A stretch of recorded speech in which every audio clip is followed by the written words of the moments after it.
haven't interviewed him. Oh, how strange. So I interviewed him once. I see. Okay, you made your point. That was after he took power. That's pretty interesting. Yes, well, the idea of media control is pretty. I think we have to start. Yes, I can tell you all about that if you're interested later on. Ladies, are you ready? Yes. Buongiorno.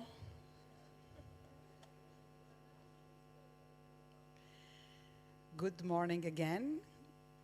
I guess we are all ready to start this session. Since it hardly ever happened, I do signal the fact that I'm glad to be sitting in an all-girls meeting or panel. And I'm very glad to be chairing this session with Antónia Mészáros, yes. She's a member of the Young Leaders team, and I am very glad to be able to share this session with her and with two very prominent speakers, Madame Hélène, which is Professor of Economics at the London Business School, and with Zoe Konstantopoulou, who is the former president of the Hellenic Parliament. Now, the session this morning here, we will have quite some time, about 90 minutes, to discuss about how regaining public trust in the European Union, and this has not only a practical element, but also a sentimental one, because trust is not only something that you give to those that match with your numbers, but also with those which match with your heart. And I think that the fact that we have to win this double bet makes it very fascinating, but also quite complicated. I think that what we want to gain from this discussion this morning is the fact that there are certainly many differences, but also a lot of similarities in our approach. And above all, the direction that we want to indicate is a direction that would lead us to more Europe or to a better Europe. And personally, I believe that the three issues that are mentioned here, populism, the widening north-south rift in the European Union, or the east-west rift in the European Union, and the social inequalities are all a part of the same issue. And the issue is, of course, what is the European Union useful for, what kind of policy it is doing, and what kind of level of leadership is able to express, and also what kind of participation of people and passion of people it's able to take to us. So I will now give the floor to Antónia, who is going to help me manage this debate, but the demand to you is to really help us to make this discussion lively, interesting, and to make you go away not in a bad mood, as I was this morning coming back from Turkey, where I really had a hint of what it means when Europe is not doing what it should do, and just to be a little bit more uplifted. Antónia. Thank you very much. My name is Antónia Mészáros. I am a journalist. I work in Hungary as a television presenter, interview politicians on a regular basis. I'm also a European young leader, and I'm glad to be here and be able to be part of this session. Now, trust, as you know, and the problems we have with trust is a pretty fundamental issue, so much so that entire books are being written on the horizontal and vertical structuring of mistrust. And even today, distrust between member states was already mentioned as well when it comes to the European Union. And of course, the underlying problem, the problem of trusting the EU from the perspective of the people. As we know from polls, this at the moment stands at around 40%. But the good news is that still the majority of people in the majority of the member states trust the EU and its institutions more than they trust their own national parliament and their own national government. Whether this is good news or not, I guess, is up for debate as well. But a recent Eurobarometer survey, actually so recent it only came out yesterday, has shown that most people would like messages about the EU and what the EU has achieved to be delivered to them by their local politicians, national and regional level. Unfortunately, however, what we've seen in the past is that politicians and local elites are increasingly gaining popularity and building on the mistrust of not just their national government, but also international institutions. There are very many good examples of that, but since I'm Hungarian, I might as well just stick with my own. The Hungarian government and our Prime Minister Viktor Orbán is building it on this very successfully. It's not very often that our country and our politicians are being mentioned in the first few minutes of an international event like this, for instance, and Mr. Timmermans was talking about Hungary quite often. I anticipate that we're going to talk about that due to the migration issue in this session as well. And yes, I come from the land of fences, and I understand that people will bring up this issue even here, and I'm not going to try to mount a defense of the policy of my country on that, but I guess trust is a more wider issue than just migration. And the underlying question for me, and I guess we're going to try to address much of this in this session, is whether this is fundamentally a communication issue. And I've been to a conference yesterday where over 1,000 EU communicators were talking about all the problems we have with that and how it could be done better and how messages should be delivered to more people. Can we deal with this with more PR, more education? Survey results show that the more educated people are, the more trust they have in general and the more trust they have in the EU as well. Can we deal with this with more social involvement, getting people engaged in the EU, like the Young Leader program is doing itself, I guess, in a way? Or is the decline of trust a sign that the EU in some way is failing and that it must fundamentally change to deserve that trust more from the people living in its member states? The thought is being raised very often that a crisis is also an opportunity, and people have been talking about this in relation to the migration crisis as well. And I guess we'll see if that is true, because I guess if a quick European solution can be found, an effective one at least, that could again build more trust in the European Union. But my worry about this, or at least a concern, is that when we deal with migration and the refugee crisis, we don't just have to deal with finding a way of figuring out where these people go and how many of them and how to police the borders. We will then deal with the issues of long-term integration, and we know that there were problems with this in the past. So how do you integrate these refugees long-term without alienating the most disenfranchised in our societies, who will almost certainly resent the resources that are going towards these new people and that they haven't had in the past?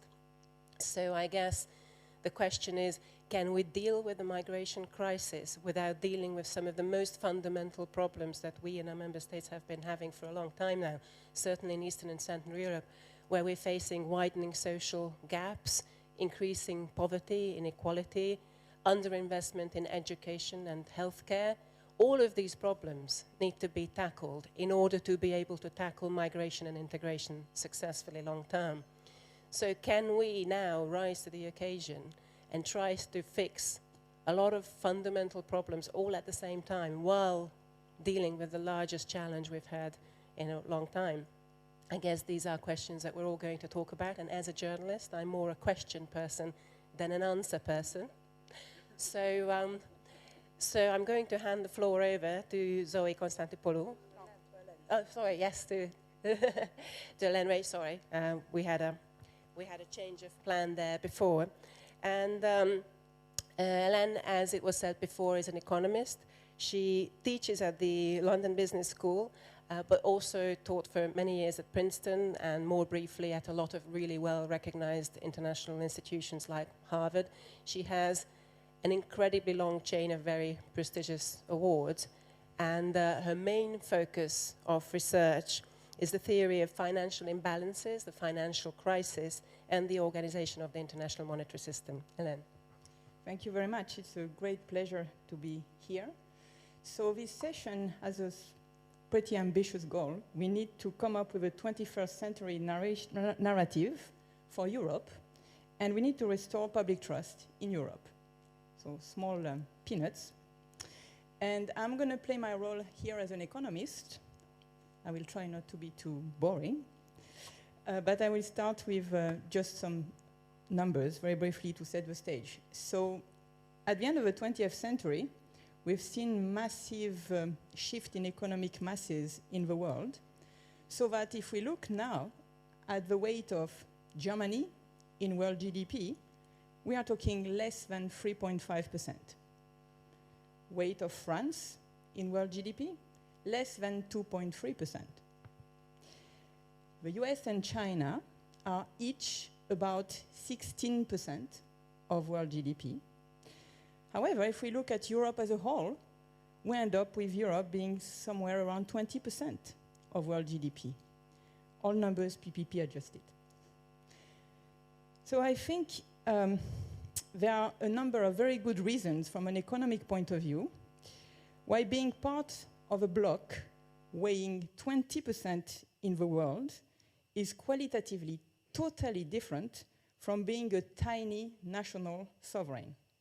So I will just start with two, which will have to do with economic efficiency and influencing the rules of the game. And then I will move on to discuss a little bit solidarity. So that's my plan.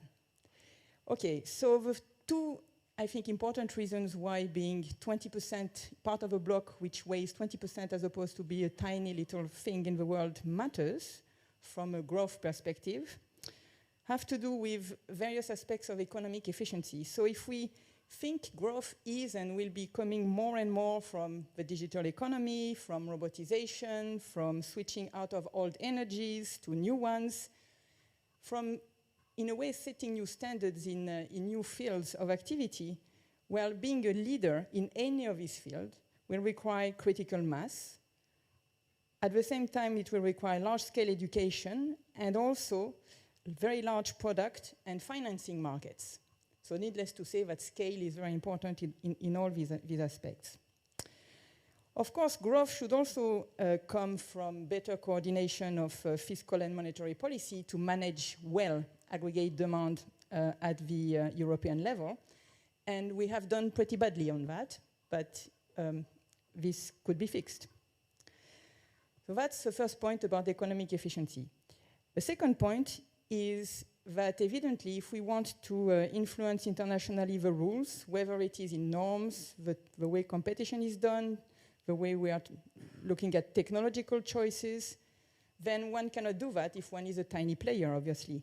So bargaining power in the world is proportional to size. And financial market power is proportional to the international use of one's currency, as the US has very well understood and has shown recently how powerful this type of considerations were. So when I hear UK anti-European campaign leaders saying things that, you know, if the UK is outside Europe, well, it could be a bit like Singapore. And aren't they so successful? Isn't it wonderful? Well, I tell myself, you know, long may it be that the international environment is so benign that Singapore can thrive, but this may not last. So setting the rules internationally depends on your bargaining power, and this depends on size. So this is a second very important point from an economic point of view that calls for belonging to and making the bloc, the European bloc, function a lot better.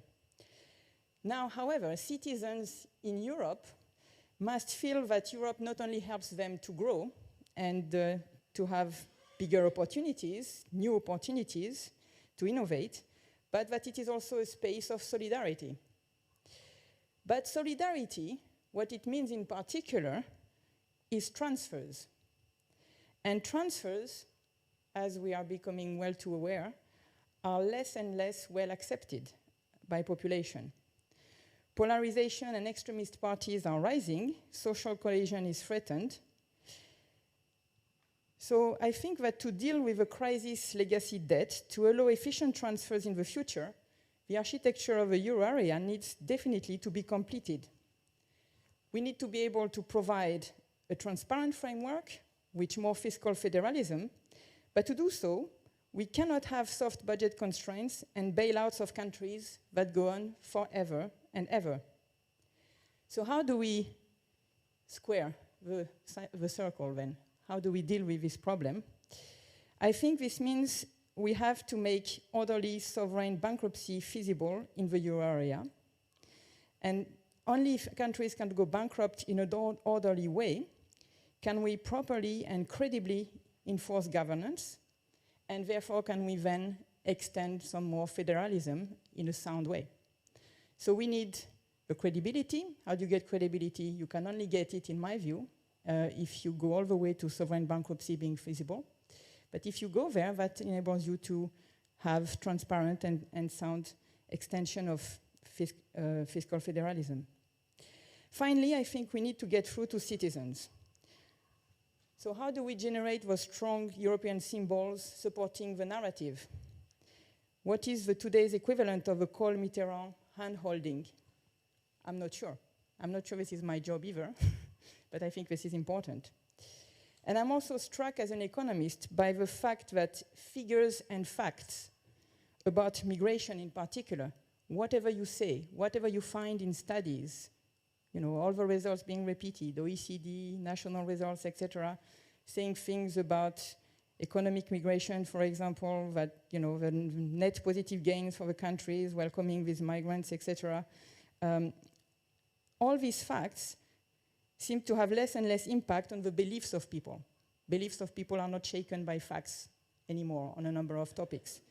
I find that very worrying as an economist, obviously, as a citizen. I don't know if it is the noisy effect of social media, if it is the effect of the polarization, but I think we have to change this, and I don't know how. And I'll stop here. Thank you very much. I think that you put certain very interesting questions. I have immediately one of clarification for you. When you're saying that the state can go bankrupt, and you know, I think that this rings a lot of alarm bells in the ear of a lot of people. And my question to you is, it's a real clarification question. Would it not better to have a mechanism to act before the state go bankrupt? So the idea of orderly bankruptcy, so I did say it's orderly bankruptcy, which is a concept which is used in the corporate world, but has also been thought about a lot in the context of sovereign around the world, is that if you are in a situation in which, let's take a country, European countries, which is very integrated in the euro area with all the other countries. What's the problem there of when this country starts to have a lot of debt? And I'm not mentioning any country, it's a very general problem of governance. The problem is that when a country starts to accumulate a lot of debt, if that country is default or has trouble, this is affecting everyone else so badly because of integration that there is what we call a soft budget constraint. People want to save that country because if that country is, this is the so-called contagion problem, if that country goes down the drain, it brings everyone else together. This is an unavoidable consequence in some sense of being integrated. It's a good thing to be integrated, but at the same time, it has this side effect. So now, the problem of having a soft budget constraint is that it changes incentives of people. People accumulate too much debt. They know that they are going to be saved somehow, and they can be saved for a long time because it's just too painful to deal with it. So the proposal of an orderly bankruptcy is to say, okay, we make it less painful to restructure the debt, to deal with the debt problem. But people know that ex ante. So once you have a system like that, it's much harder for countries to accumulate too much debt because people know there's going to be a bankruptcy. Okay. There's going to be a restructuring coming. It's going to be orderly. But so there won't be too much debt accumulation ex ante to start with. And therefore, we can put in place mechanism. I mean, it would be too long to go. But the IMF is a bit of an expert on this type of issues, and we can build on this. Gosh, I'm terrorized by the expertise of IMF sometimes. I would like to give the floor now to Zoe. Hélène was talking about which kind of mission we can find to replace Mitterrand and Kohl holding hands. My answer would be certainly peace in this troubled world, climate, and perhaps a different economic structure also in countries like Italy, Greece, or the others, but perhaps you have other ideas.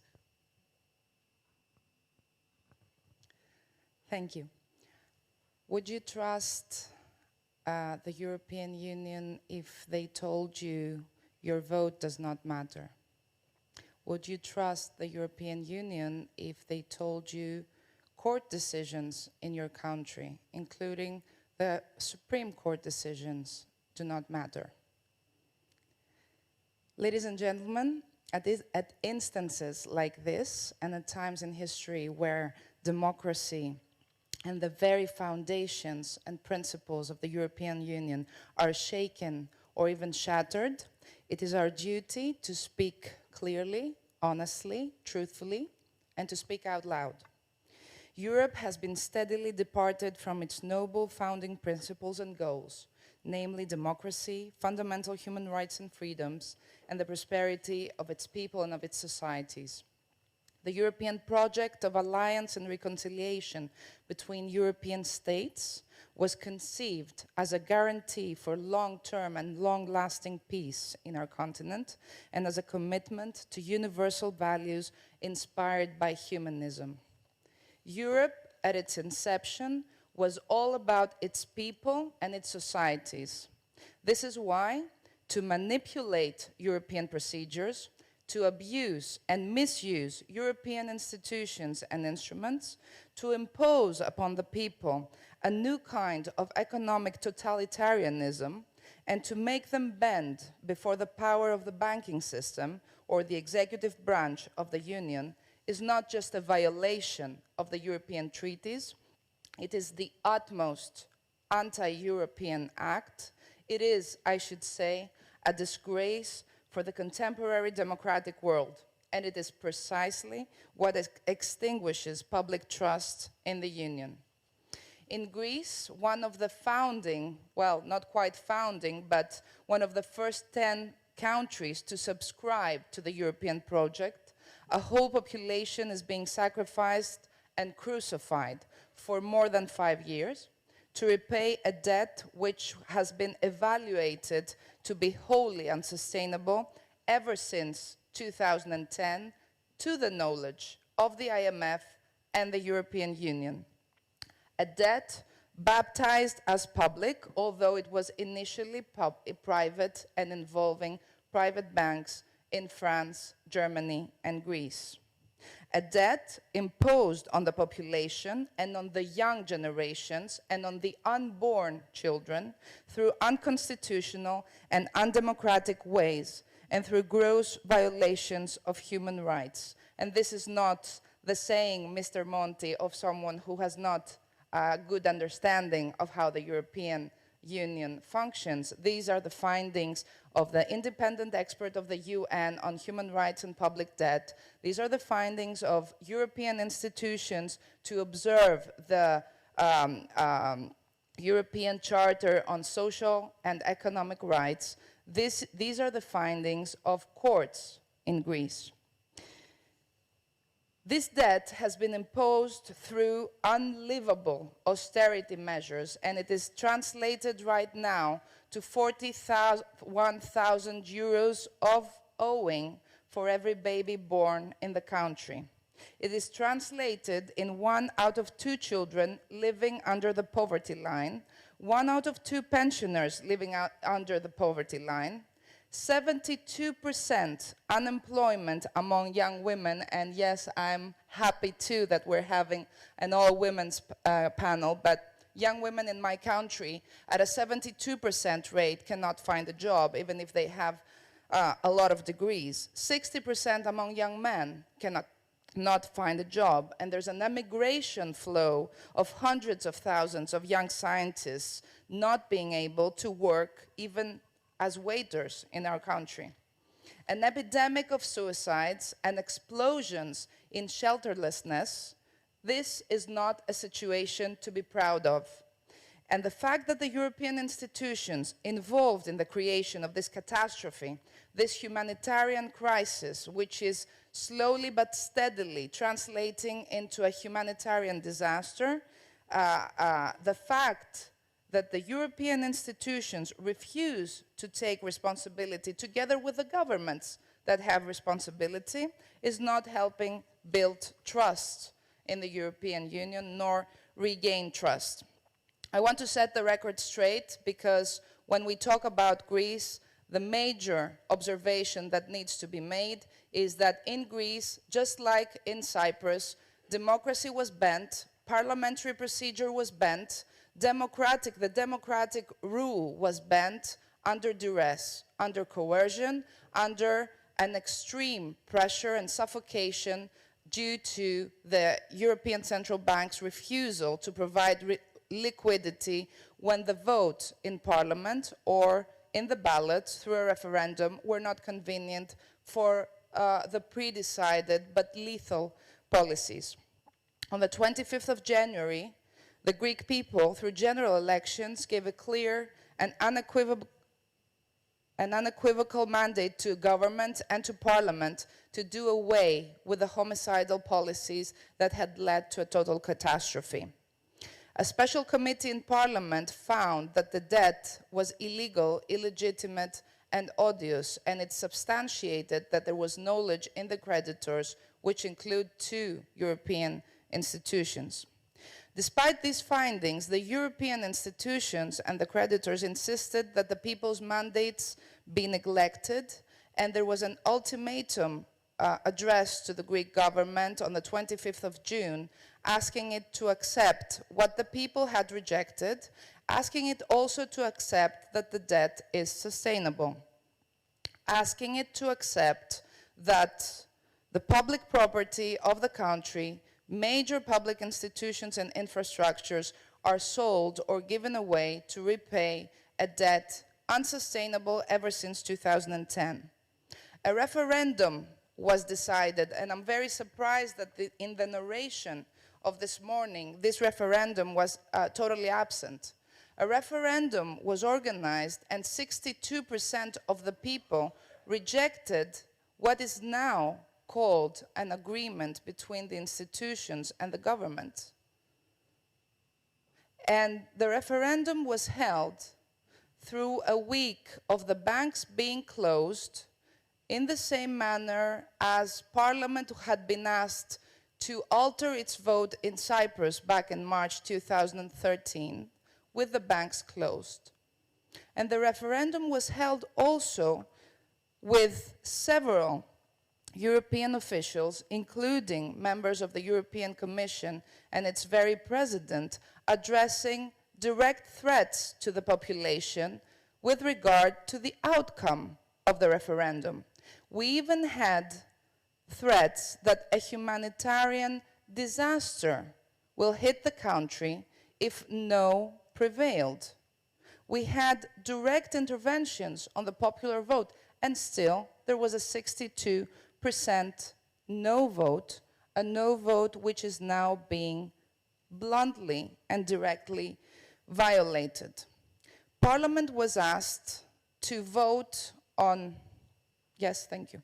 Parliament was asked to vote hundreds and thousands of pages of laws which had not been construed either by ministers or deliberated upon by members of parliament.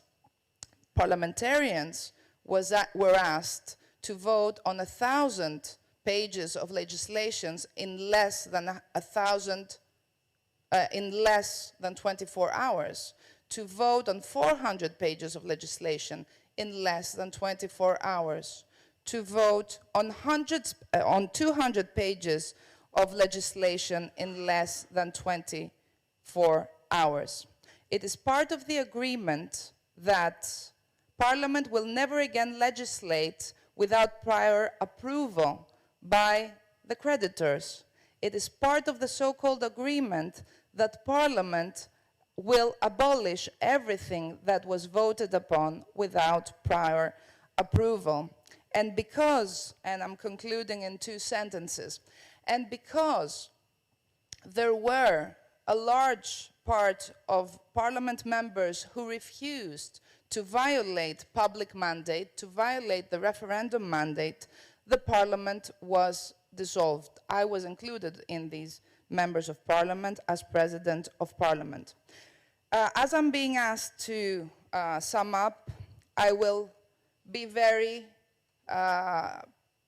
specific and very sincere. To regain public trust, Europe needs to regain its credibility, not as a market, not as a financial actor, not as a public property broker, nor as a multinational company entering business agreements with member states and not thinking of their citizens, but as an international organization devoted to the protection of European populations as well as of every being setting foot on its soil or looking for shelter in its territory. When the Second World War was over, we said there is no peace without justice. Now we need to say there's no peace without social justice, without democracy, without accountability, without human rights. That there's no Europe without democracy, transparency, accountability, and human rights. For Europe to regain public trust, it has to regain its democratic soul. For Europe to regain public trust, to regain the trust of the people, it should go back to trusting its people and to respecting them. Thank you. Thank you very much. Very passionate speech on the Greek situation. Does anyone in the room have anything to add to this or any other issues, concerns to raise?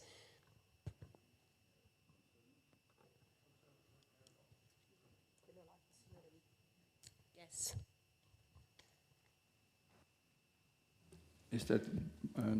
My name is Willem Blankhead. I worked for a long time at the European Commission, also abroad in enlargement process. Is it only for the last speaker or also for the first speaker? I had a tiny little remark. She mentioned Singapore. She overlooks the fact that tiny Singapore is a member of the Association of Southeast Asian Nations, so it sees like European countries a very good reason to block together 600 million people. On Greece, I think much more important than, and thank for your passionate, dramatic call, I think the more important question is how does it come, and it's a cool economic question, that Europe has embarked since 2010, to the astonishment of the rest of the world, on austerity. We had in 1936 a certain Mr. Keynes who explained that even if you reduce your debt, but if at the same time your GDP decreases, that your debt to GDP ratio increases. And that's happening, of course, in Greece, it's happening in other countries. And one of the problems of refugees is that the refugees come to a Europe that has seen 6 years without growth and with ever decreasing prospects for the young. The United States has at the same time seen 12% growth, or sort of. The UK, which preaches austerity, de facto had a very fiscal stimulating policy until 2012, and that may created growth. So I think the big absentee in the room in the earlier discussion this morning was why has Europe embarked and sticks to austerity, whereas many economists know very well, explain very well that it's not the wise thing to do. Mr. Paul Krugman is, of course, the most obvious constant, etc. Thank you. Thank you very much. Mr. Monti wanted to say something as well. Two brief points. The first, a question to Professor Ray on her concise but excellent presentation. Could you clarify to us a bit further what you intend for fiscal federalism? As you know, there are so many definitions around. Secondly, can I go back with deep respect to President Konstantopoulou on the Greek extremely important experience?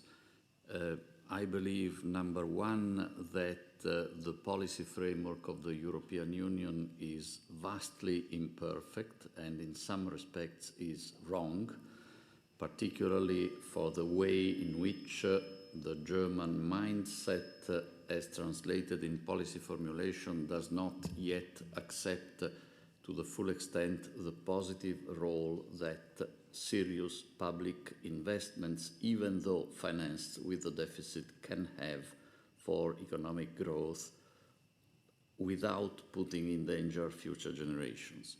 And I also believe that many mistakes have been made by the Troika, which should not have existed to begin with, had Germany not had so little confidence in the capacity of the European Commission to implement enforcing that it felt it necessary to turn to the IMF.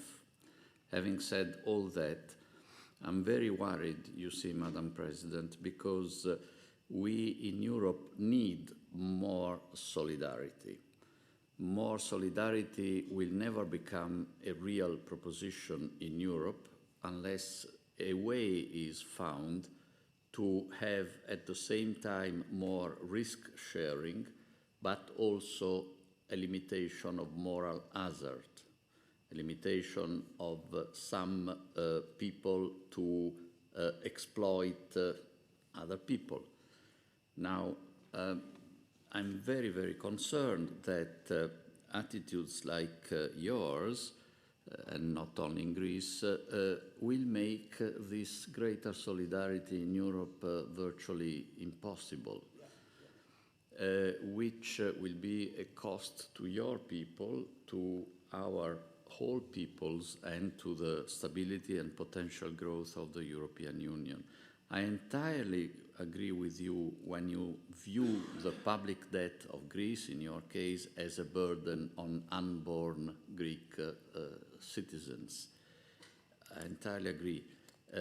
It would help if you would also consider that much of that public debt was created simply by the Greeks, as it was by the Italians, it's not very helpful to blame just the rest of Europe. You have had very bad governments on the right and on the left for decades, which have produced huge damage, which was the basis for your resounding electoral victory on the 20th of January. And it's a bit difficult, logically and morally, to put on the shoulders of Europe all the responsibilities for what then happened. There was, of course, a violation of democracy in one particular respect. Many of us praised the Prime Minister Tsipras for going directly to the public with a referendum. He had a huge majority for the no, and then he decided, I believe very wisely for the interest of the Greek people, but very undemocratically, to throw the result of the referendum away and to actually accept for Greeks heavier conditions than the one introduced in the memorandum of understanding that he had suggested that the Greek people should reject, which they did reject. So it's not always bad to look also inside your house, as we all try to do, because this is a rule of the European Union, a moral rule. Final comment. I think, and I've always said this publicly in the last year or so, that the Greek public opinion is incredibly mature. I consider it much more mature than the public opinion in Italy, France, and Spain, for example. Why?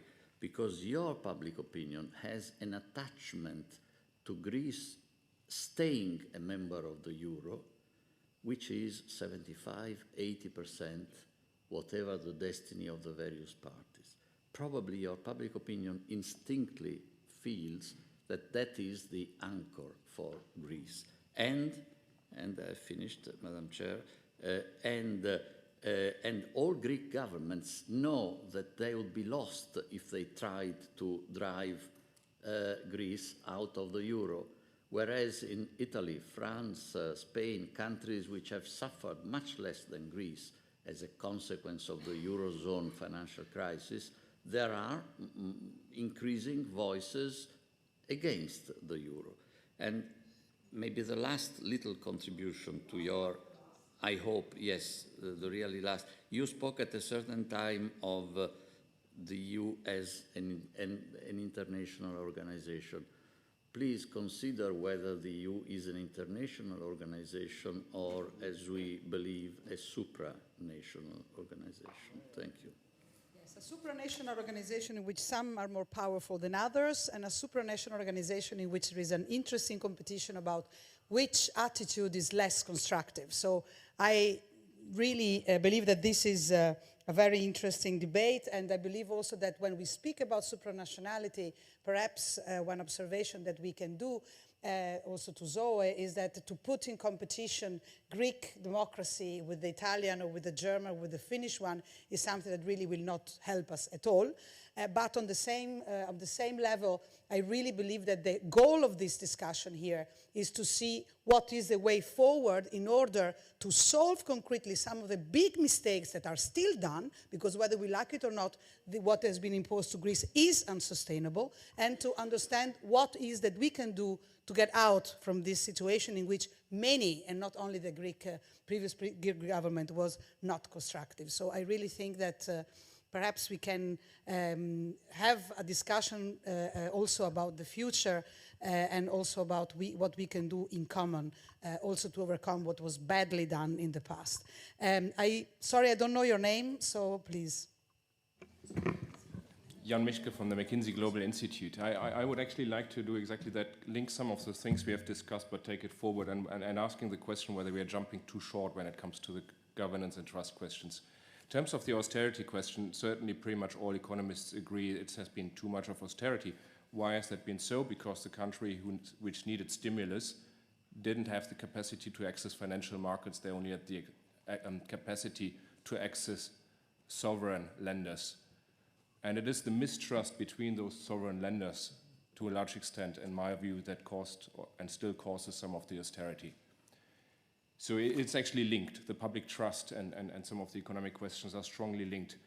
But my sense, and I would really like to get others' views, is that this trust or mistrust is not a mistrust between European citizens. It's a mistrust between citizens and institutions, particularly other countries' institutions.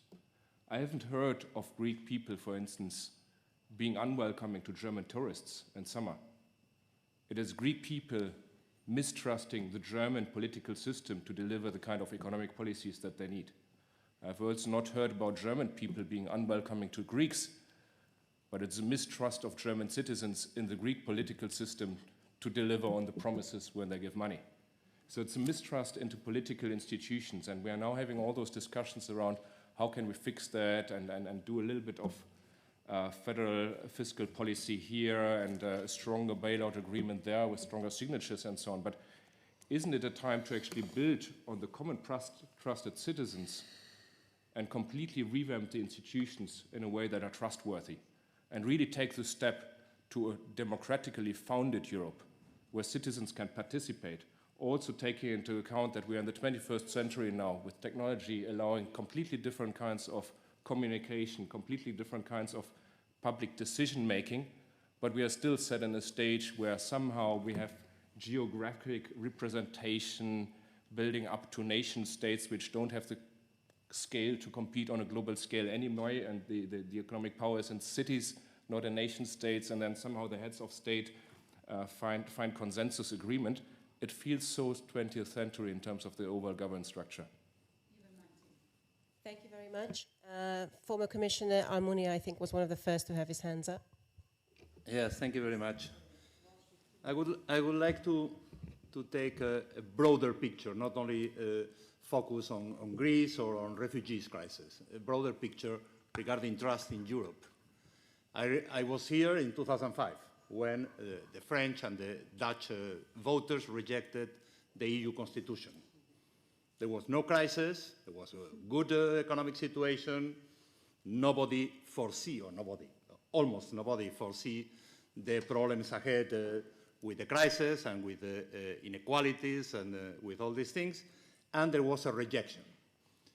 Whereas now, the last Eurobarometer I watched through internet, the mood of the public opinion in Europe regarding EU institutions has started to improve. Yeah. Because of the economic improvement in some of our countries. So this means that the mistrust in the European integration process in EU institutions, I think, has deeper roots than financial and economic problems or than the migration issue linked with the refugees crisis. I think we have, as Franz Zimmermann said this morning, a lack of discussion and lack of trust in our values, in our common values, and lack of reflection regarding the European model of society in this 21st century. And this links with diversity. The motto of the EU Constitution 10 years ago was united in diversity or something like that. We are not able to recognize that our societies at the national level, and of course at the European level, are much more diverse than the ones that build the values that created the European integration process.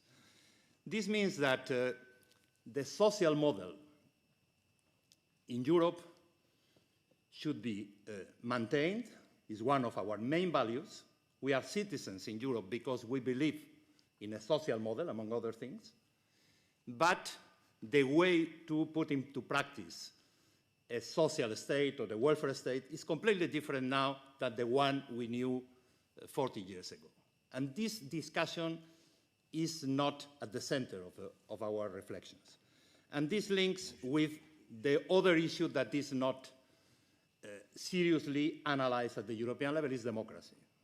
Because I was listening carefully to the former speaker of the Greek parliament, and I understand from her point of view their concerns and their pleas. But there is not only a Greek democracy, even if the democracy is a Greek word.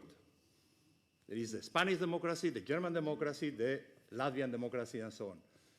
And we cannot avoid this plurality of democratic legitimacies with the Troika system. I fully share what Mario Monti said. It was a big mistake, the way Troika was functioning. I was a member of the commission that put in place, among others, the Troika system. I don't share this system at all, but the conflicts among national democracies cannot be the alternative. We need a European democracy, and this linked with the shared values that we need to rediscuss seriously those days. Thank you.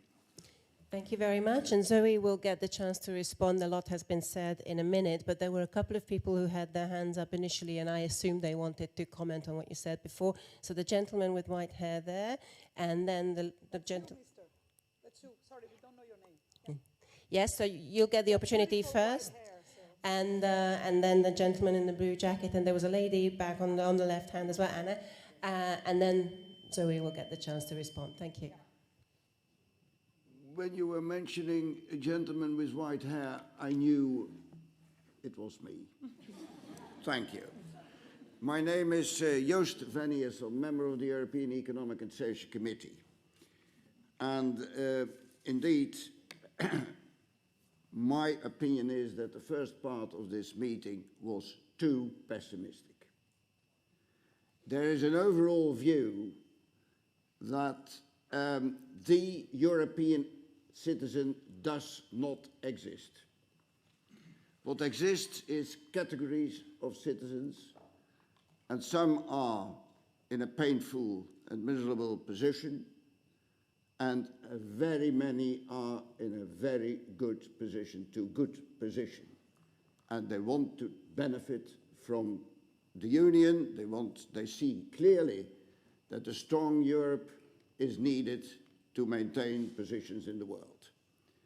And Mr. Almunia has quoted the EU barometer, and that speaks for itself. But we have to look forward and try to make more out of it than at the moment. The ESC has adopted an opinion on the political pillar of the Economic and Monetary Union by May of this year. It was written by myself and an Italian trade unionist. I'm of Group 1 of the employers, and we were totally agreeing.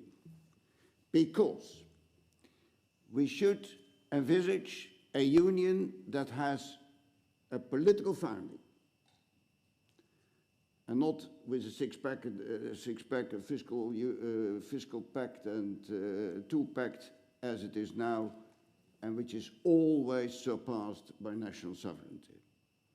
And it is around 3 pillars: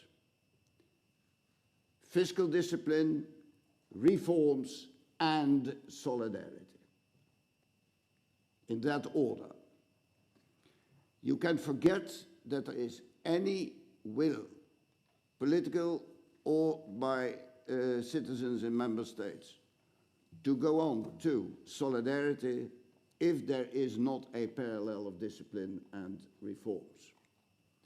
And indeed, that has to be figured out country by country in a flexible way. It's all what you want, but it has to be accepted as principle. The second element is, and that flows from our opinion where we made a diagnosis that is full of mistrust between member states, maintenance of surpassed national sovereignty. What is a nation state at the moment? By Jove, you said it. All in the private sector point to their head when the nation state comes up. Yeah? It's only for protectionism and defense of vested interests, nothing else. Okay. Europe, we made that analysis. We made a SWOT analysis of the European Union, which is quite unusual. It is here, by the way, on the table. You can find it. A SWOT analysis, what could be the benefits and what are the threats. And we came up with proposals. And the proposals are that we can no longer avoid the institutional debate. There has always been a difference between the ECFIN and the rest, between those who are in favor of austerity and the rest, those who are in favor of growth factors, internal market, digital agenda, and the whole thing. Cultural, you mentioned that the cultural budget was cut, which is a crazy thing in my view, that they did it, but it was under pressure of ECFIN and the ministers of finance, because the ministers of finance are the only ones who are well organized. Yes, and they can stop everything. So we came up with institutional proposals which were not very revolutionary, but a gradual way from individual sovereignty of countries to pooled sovereignty of countries. And this under the heading that you cannot come to any solidarity if there is no co-responsibility of the circles involved. And please look at the document. Look at the document. Because we have a long list of speakers. We have a long list of speakers, and you're speaking more than the others. So it was very interesting. I think we are all motivated for the document. But from now onwards, I will stick to the 2.5 minutes. I was a little bit generous till now. But please, please, Antónia.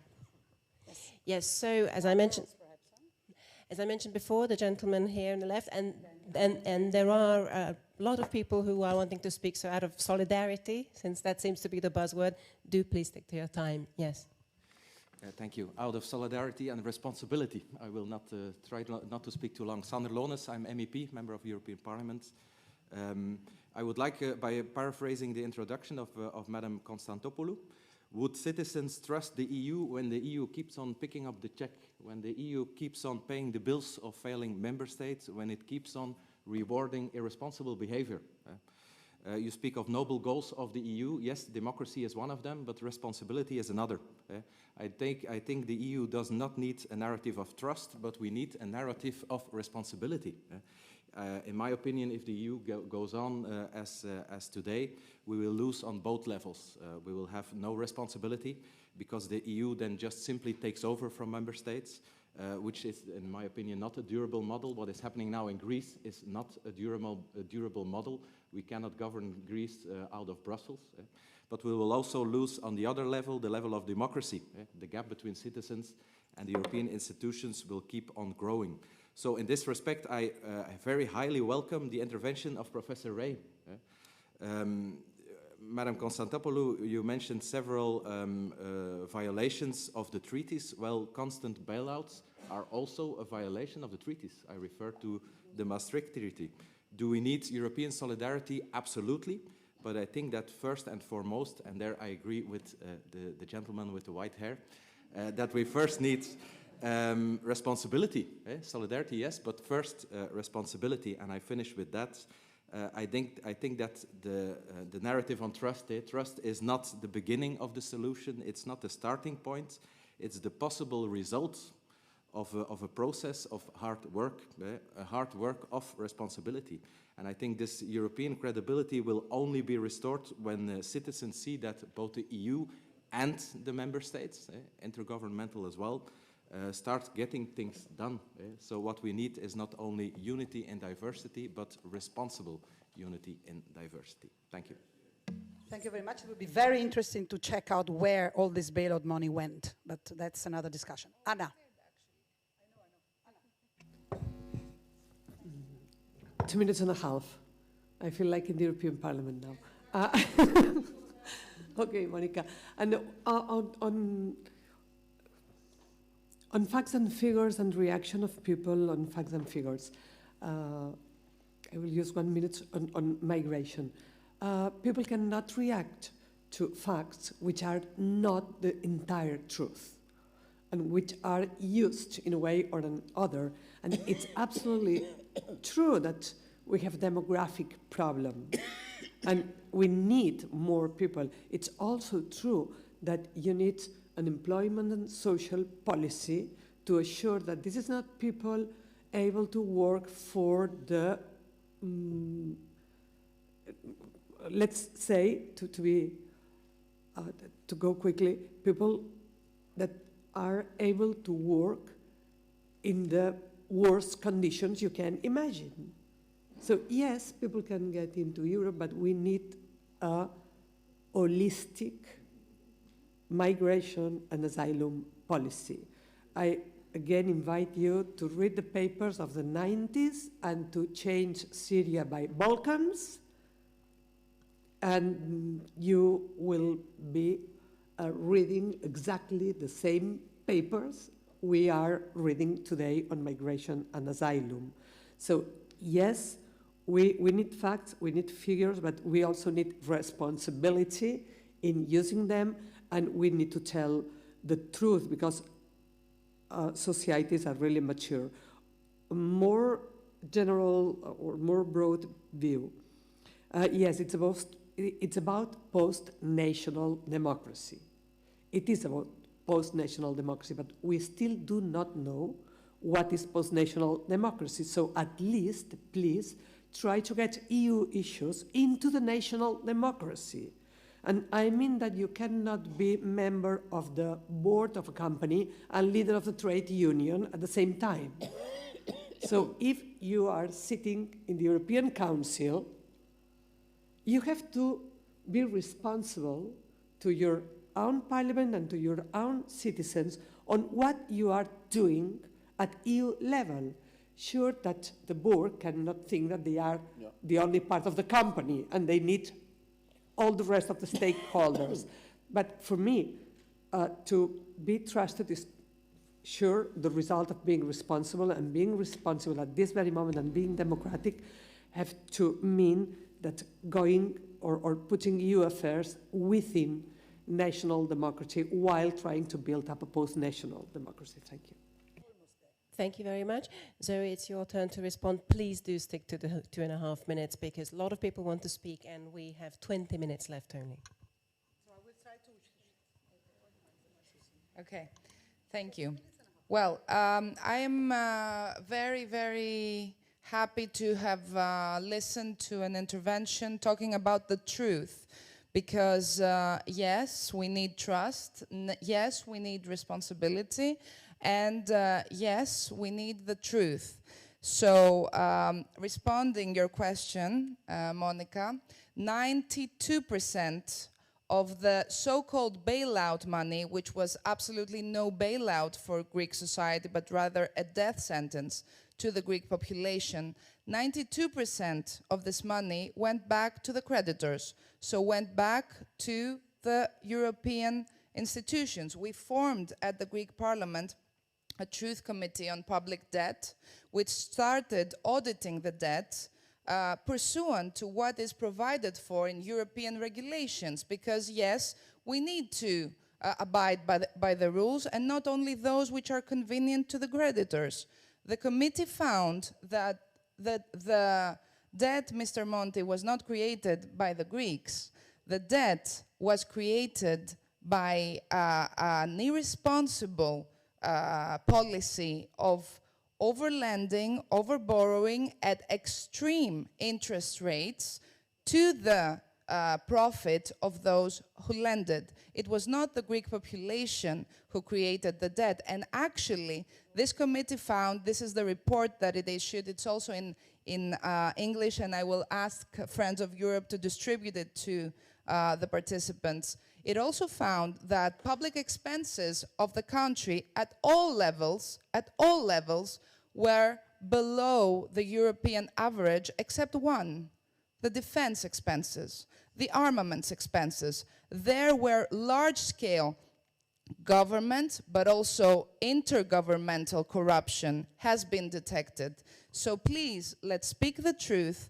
And when we talk about responsibility, let's really say, is it responsible to sacrifice a population, to sacrifice the people, to create poverty and misery and unemployment and despair for the young and for the next generations, but also for the weak, for the refugees, rather than assume our responsibility? Because I'm sorry, it is not enough to say what the Troika did is wrong. The European Union is part of the Troika. Our governments are part of the Troika. This does not happen somewhere else. It happened within the European Union. There are findings, I'm finishing.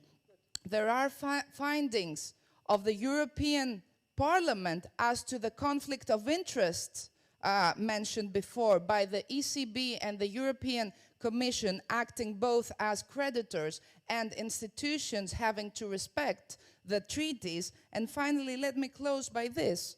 I'm sorry, but why don't I ever hear in this debate on the Greek debt, why don't I ever hear, for example, anything about the tens of billions of tax losses by Greece through the Luxembourg system of tax avoidance for companies activated in Greece? I was very astonished yesterday, I'm finishing with this phrase, I was very astonished yesterday to hear, to listen to the Luxembourg Prime Minister make of the Greek issue a competition between taxpayers in the two states. There's no such competition, and there's no competition of democracies. I talked about European democracy. But when we create safe havens for tax evasion or tax avoidance to the detriment of those states whose people are victimized, then we cannot really be proud of ourselves, are responsible or abiding by the rules. Thank you. Thank you, Hélène. Okay, I'll be brief. I'll try to be general and not focus on Greece. In terms of the way to implement solidarity and so risk sharing, so indeed we have to deal with these moral hazard issues, but there's also a whole gradualism in terms of how far we go into risk sharing. So what I mean by risk sharing, we can start with finishing the banking union. That's already one kind of risk sharing with deposit guarantee, for example. that takes out some of a very big asymmetric shock that can hit some of the countries of the euro area. Another way of increasing risk sharing, there are some proposals of cyclical European unemployment insurance. That's another style of risk sharing that can be thought about. There's also increasing a common budget, and there we can go all the way to effectively a Minister of Economics with a budget which could be devoted to infrastructure projects, financed by either corporate tax, so subcomponents of corporate taxation or VAT. Developing the energy policy. There are lots of things that could, if we had more resources in common and a central budget, that could actually take off a lot easier. So there are various shades of this, but I guess my whole point is that I think it's the desired path. I think this is this path we should choose. But while choosing this path, we have to make sure the institutions are sound and credible. And this goes back to all our discussion. And for this, we cannot have open-ended transfers because they just seem to be killing our democracies. So this is why I was proposing one way of making the institution credible, which was this orderly restructuring, bankruptcy, whatever we want to call it. This is one possibility, but this is the preliminary step to allow for more solidarity. Second very small point, we screwed up totally aggregate demand management. We are still very bad at that, partly because we don't have enough centralized resources. We should have had more spending to support demand in Greece when Greece couldn't spend, to support demand in the periphery when the periphery couldn't spend. We didn't have the resources. We definitely need to deal with this. And one issue we have, which also we should confront, is that when we have countries with large current account surpluses in a depressed environment at the zero lower bound, this is something that depresses aggregate demand in the euro area level. So we are still dealing with a severe problem of lack of aggregate demand. And we should also pay attention to these external imbalances in the euro area. Thank you. I think Dene has been wanting to put a different Greek perspective for a long time. My name is Danae Byzantakou. I'm coming from Greece. I am a European young leader, thanks to Friends of Europe. And I am also a young global leader of the World Economic Forum for the next 5 years. I am an entrepreneur in shipping and tourism. And what I want to say is that let's speak about something positive. Sorry, but I am representing my country all over the world. You may not know my name, but I don't want to be known. The reason that I'm speaking now is because in Greece, there are small and medium entrepreneurs. There are graduates. There are startups. There is a system that works every day, pays the taxes. And we're very, very happy and proud to be Greeks and Europeans. In September, Greeks said yes to Europe. With the referendum, Greeks said yes to Europe. We want to belong in Europe. In tourism, although all these things from Troika, from the government, we had a great year this year in tourism. It was a great year in Greece. And please, leave us alone to work and have a great year also next year. Because people love Greece. And we're a country that we have great people, great services, and we work hard. We're not all the people in Greece are not avoiding taxes.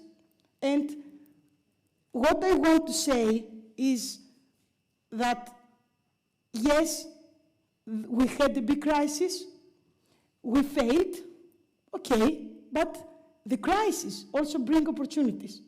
And I want to say that I'm very happy and proud to be here as a representative of my country, saying that things will be better, but leave us to work, and please, no words, action. Thank you very much. Thank you. Nina. Thank you. As a person with not so white hair, I'd like to take a step back and look at the history, thinking about the mistrust issue and wondering, the starting point of the European Union, I assume, was very different from where we are today. And sometimes I get a feeling in these Brussels meetings that we mix up the current situation as opposed to the vision for the road ahead.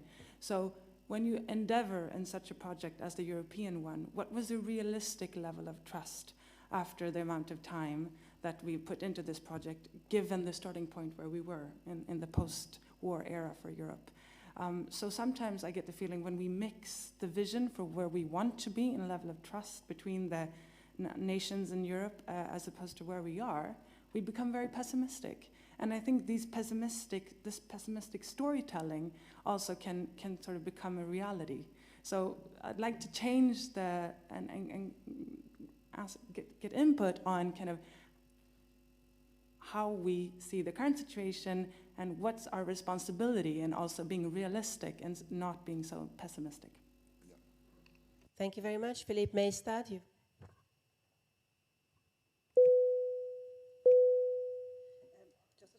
Okay, thank you. We still have 6 people on our list, and if you agree, I would like to close it. Is there anybody having a complete urge? Okay, 2 bearded gentlemen, and that's it. Yes, Philippe, go ahead. Thank you. I just would like to support what Mrs. Ray said in this previous intervention. I think in a monetary union, we need both responsibility and solidarity.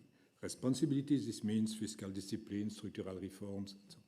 But we need also solidarity. And a way to organize this solidarity is through what the report of the president called a fiscal capacity. I really think we need a fiscal capacity, in particular to help countries to absorb asymmetric shocks. And there are several proposals. Mrs. Ray mentioned some of them, a kind of mutual insurance against sharp increase in unemployment, for example. And what is important is that such a mechanism should not become a permanent transfer from one group of countries to another group of countries. But for example, there is a proposal from the think tank Notre Europe, which shows that if we apply such a mechanism, in the first years of the monetary union, it would have benefited more to some countries like Germany, for example. Germany would have been a net beneficiary of such a scheme, while later on, after the financial crisis, certain countries would have been beneficiaries. So it's important to put in place a mechanism which can work in several directions for the benefit of all member states. No, just a word about the Greek debt. We could discuss long, but just a figure.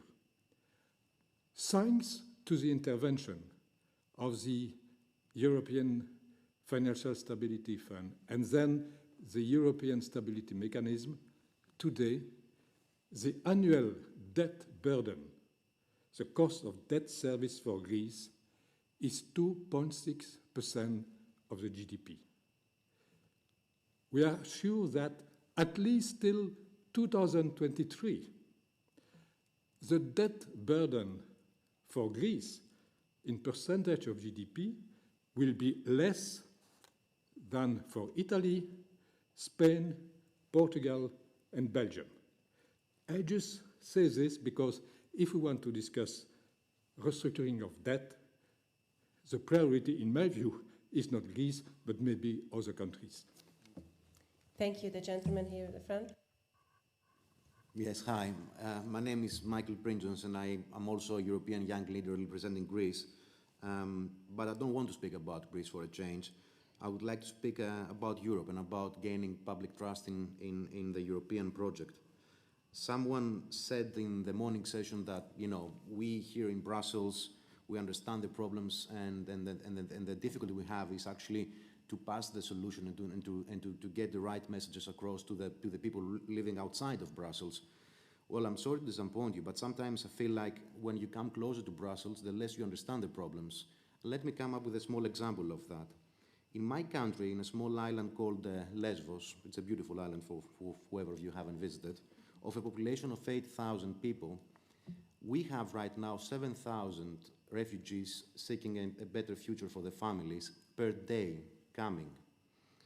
On the same at the same moment, we have a country like, for example, the UK, saying that for the next 4 years they will actually absorb 20,000 refugees, and somehow we seem to consider that as a solution to the problem.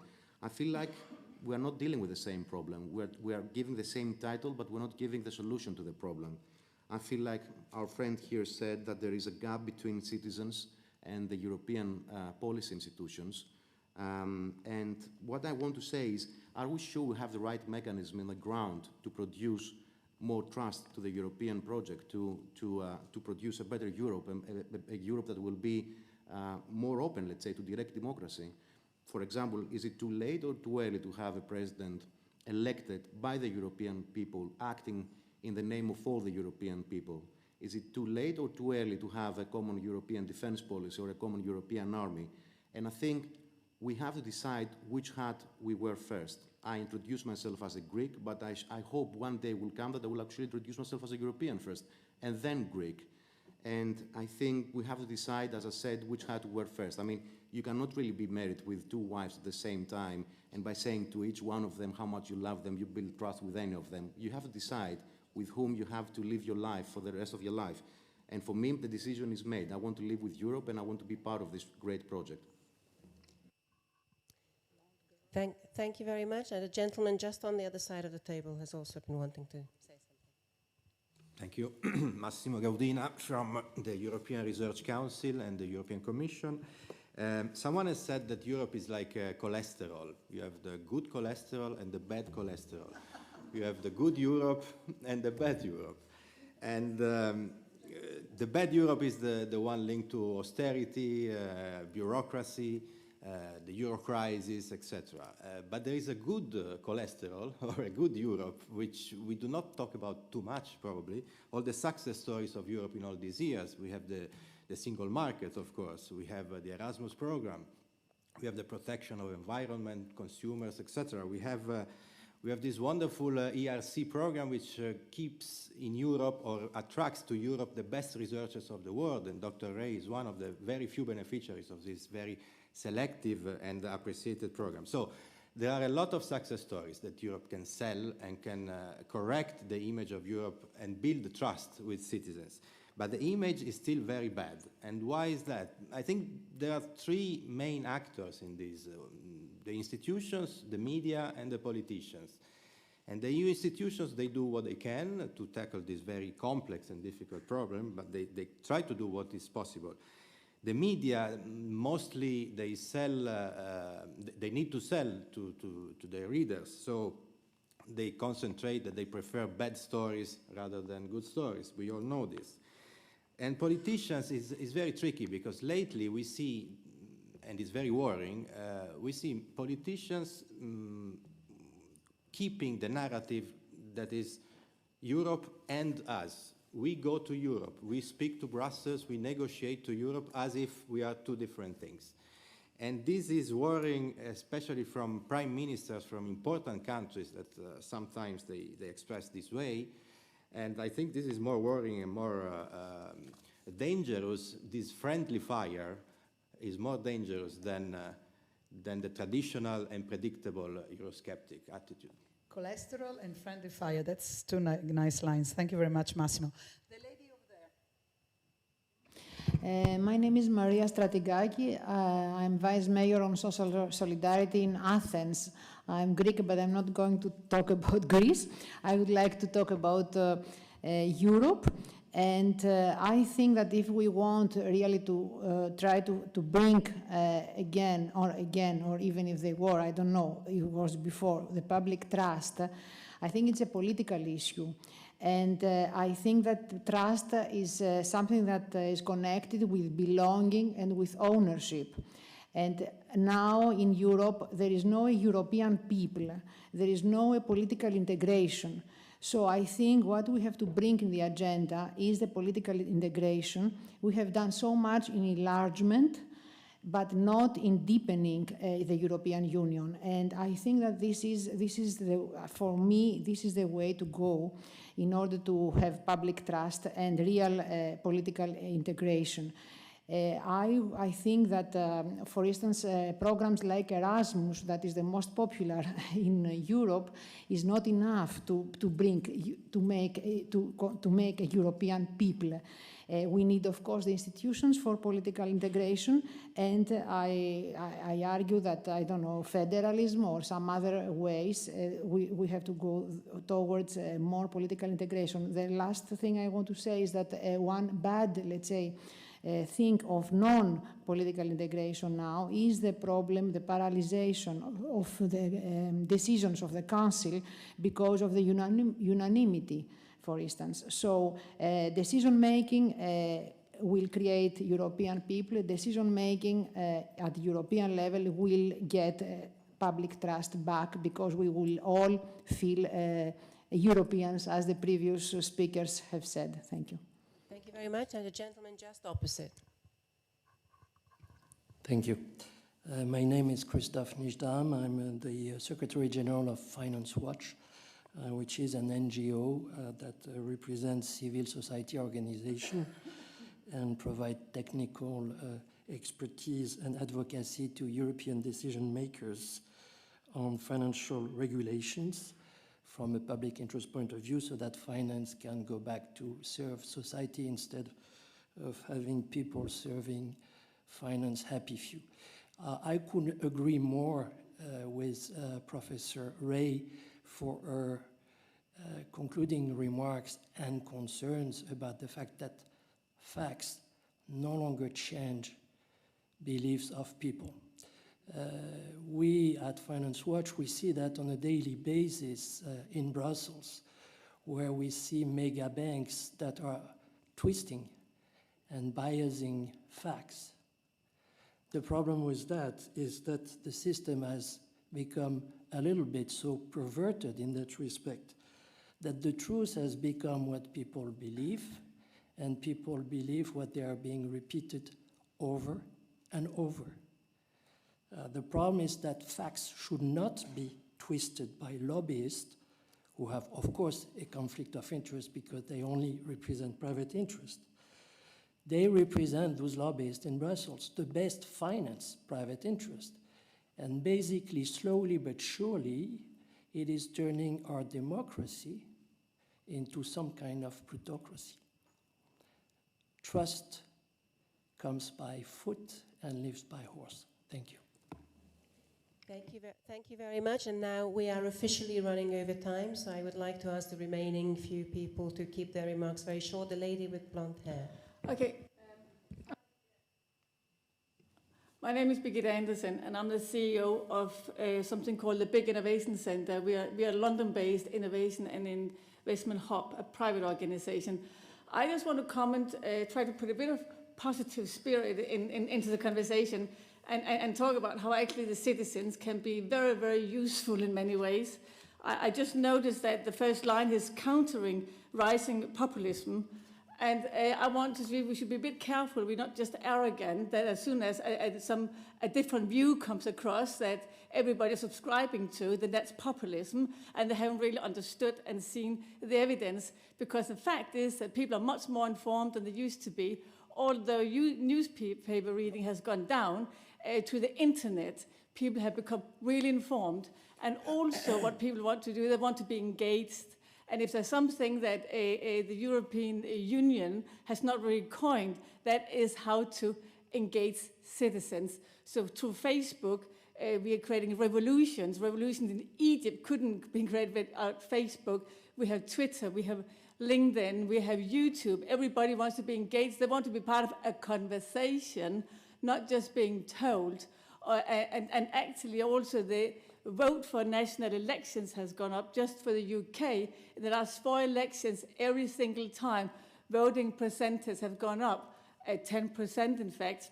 So I think that my call here is that actually the European Union becomes much better at engaging. And I can say I was for 1.5 years the rapporteur for the Commission on Open Innovation and Knowledge Transfer a couple of years ago. And even there I found it in that position very, very difficult to get through with hardcore evidence. So therefore, I think that everybody needs to reflect on the way in which we want to run policy. And I have a lot more to say on that, but I'll stop here. Thank you for that discipline. The gentleman with the beard here in the middle. Thank you. I am Boris Zala from the European Parliament.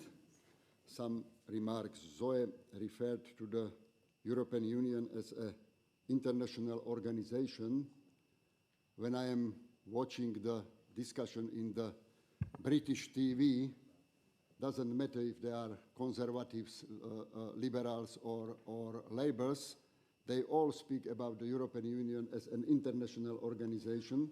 Mr. Monti mentioned that we are not international organization, that we are a supranational organization, and I think it's misunderstanding. In reality, after the Lisbon Treaty, the European Union is a state. It's a state, but a semi-state. We have some federal features, we have some confederal traits, we have some intergovernmental, and all the discussion here, and who is optimist, is speaking about the future of the European Union, but the future of the European Union is to build a normal state with all the qualities which the state needs. If not, there is the other way, of course, that is the relapse to the national state. That is the logic, because the refugee crisis, the people are not thinking in these categories we are speaking here now, but they thinking, okay, if the European Union is able to protect us and to manage the whole problem, it is not crisis of the refugees. The refugees will be here every time in 10 years, 20 years, still. That is the crisis that the European Union and institutions of European Union are not able to manage the situation. I am not a friend of Mr. Orban. He is my political rival. But I must say, what was the offer from the European Commission how to cope with the problem on the south borders of the Schengen space? What was the real proposals? They only criticized Mr. Orban, but there was not a real proposal how to cope with this problem. And to be very frank, and now shortly, there are some challenges. For example, when we are speaking about the Greece, of course, because we don't have a mutualized debt. That is the problem. There was a lot of proposal for the Eurobonds, but nobody from the European Union moved ahead and to mutualize the debt, because it needs to have a really federal financial construct. We didn't do that.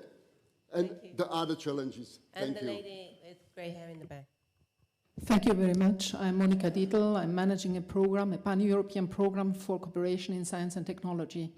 2 words. I think Europe has to work towards, in relation with the united in diversity, in taking into consideration the diversity, making out an asset and adapt the systems to respect this diversity. And on trust building, I wanted to say that we have mentioned the problems of citizens not having trust in their governments or in the European institutions.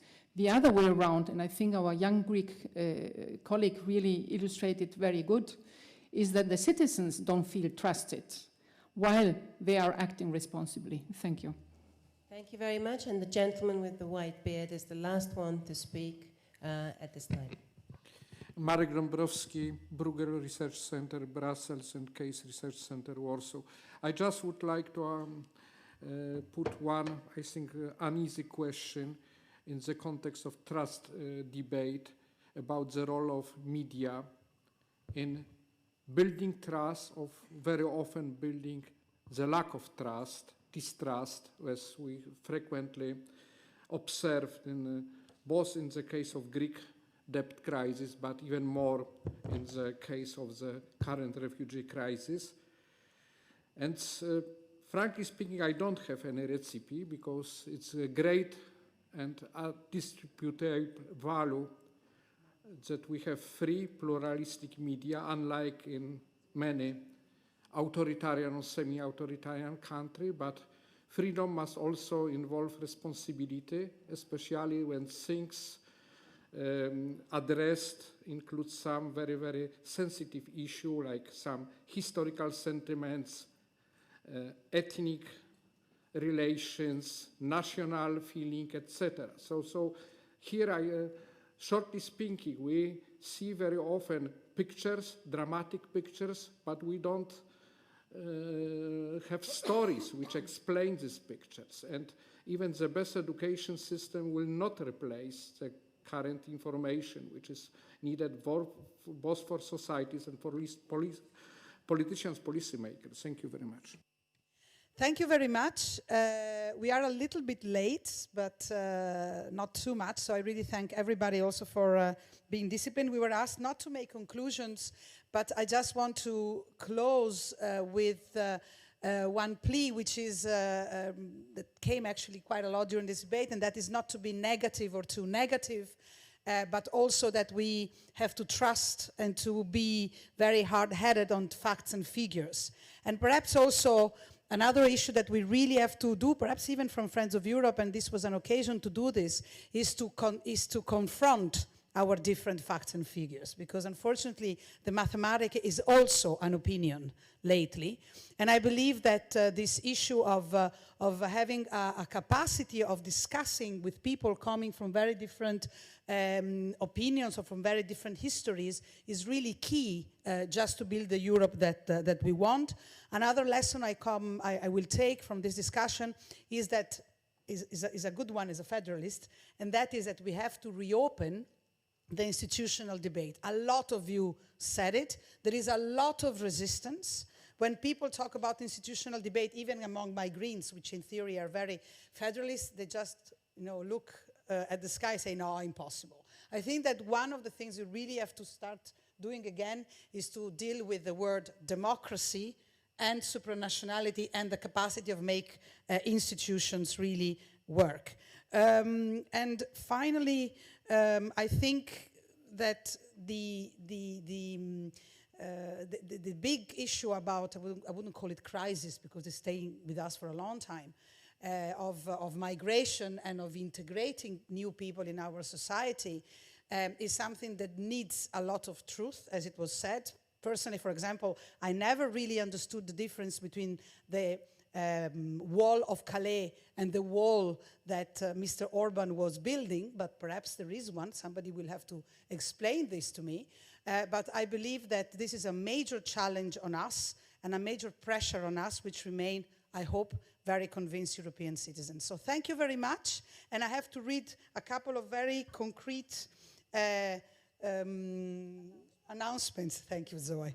So first of all, after lunch, we will have two parallel sessions. One is catching up with the digital era, which will take place at 2 o'clock in the Arenberg room here, and building a caring Europe that we really need. So take care of your stomachs now.